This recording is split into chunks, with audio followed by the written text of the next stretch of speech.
பண்ணிட்டு இருக்கிறீங்க. ஏய் நிறுத்துறியா? அடிக்காத. ஒவ்வொரு முறையும் ஆளாத ஆம்புலன்ஸ் ஈக்கிட்டு தம்பி கம்ப்யூட்டர் போங்க. இந்த நம்பரை குறிச்சு வச்சுங்க. அரசுக்கு எச்சரிக்கையா விடுறோம். அடுத்த இருக்க ஆம்புலன்ஸ் வந்தா யார் ஓட்டிட்டு வராங்களோ அவர் பேசிட்ட மாதிரி ஹாஸ்பிட்டலுக்கு போக வேண்டிய நிலைமை ஆயிடும். என்ன அசிங்கமா இல்ல? நான் நேத்தி பார்த்தேங்க அந்த கிளிப்பிங்ஸ்.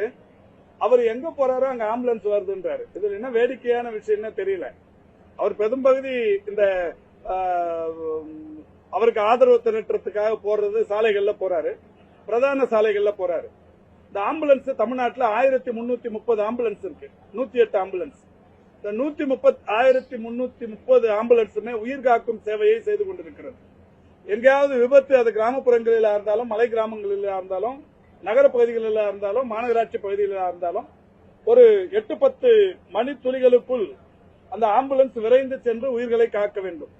விபத்து நேர்ற இடமோ இல்ல நோய் தன்மையை அதிகரித்து யாராவது போன் பண்ணா போய் உடனடியாக காப்பாத்து. இன்னைக்கு உலகத்திலேயே இந்த 108 ஆம்புலன்ஸ் சேவை மாதிரி தமிழ்நாட்டில் இருக்கிற மாதிரி வேற எங்கேயுமே அந்த சேவை இல்லைன்னு சொல்லி எல்லாருமே பாராட்டுறாங்க. உடனடியாக உயிர் காப்பாற்றப்பட்டு கொண்டிருக்கிறது. இவரு அந்த ஆம்புலன்ஸ் வர்ற வழியில கூட்டத்தை போட்டுட்டு நான் வர வழியில ஆம்புலன்ஸ் விடுறாங்க அப்படின்ற மாதிரி ஒரு சொல்லியிருக்கிறார். தமிழ்ல ஒரு பழமொழி சொல்லுவாங்க, அரண்டவன் கண்ணுக்கு மிரண்டதெல்லாம் பேய் அப்படின்னு சொல்லுவாங்க. அவர் இந்த ஆம்புலன்ஸை பார்த்தா அவருக்கு என்னவோ வேற ஏதோ ஞாபகம் வருதுன்னு நினைக்கிறேன். இது தவறான விஷயம். அதுவும் நான் பார்த்தேன், ஆம்புலன்ஸ் டிரைவர் நோட் பண்ணு, பேரை நோட் பண்ணு, ஆம்புலன்ஸ்ல இருக்கிறவங்க யார் யாருன்னு பேரை நோட் பண்ணுன்றார். இது மருத்துவத்துறை அலுவலர்களுக்கு, மருத்துவத்துறையில் பணியாற்றி கொண்டிருக்கின்ற ஒரு தன்னார்வமிக்க ஒரு தொண்டு செய்து கொண்டிருக்கின்ற மருத்துவர்களுக்கு விடுக்கிற ஒரு மிரட்டல் தொனி. ஒரு முன்னாள் முதல்வர் இது ஒரு மிரட்டுகிற தொனியில் ஆம்புலன்ஸ் டிரைவர் பேரை நோட் பண்ணு, வண்டி நம்பரை நோட் பண்ணு சொல்றது ஒரு அநாகரிகமான செயல். இது அவரை இதோட நிறுத்திக்கிறது நல்லதுன்னு நினைக்கிறேன்.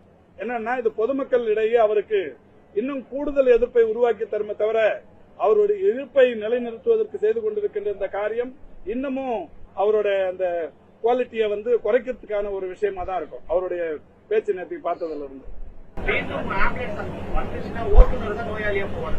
அதான் மிரட்டுகிற தோனி. இதை நீங்க கொஞ்சம் நல்லா பப்ளிக்ல போடுங்க. இன்னும் ஒரு 10 தடவை போட்டு காட்டுங்க.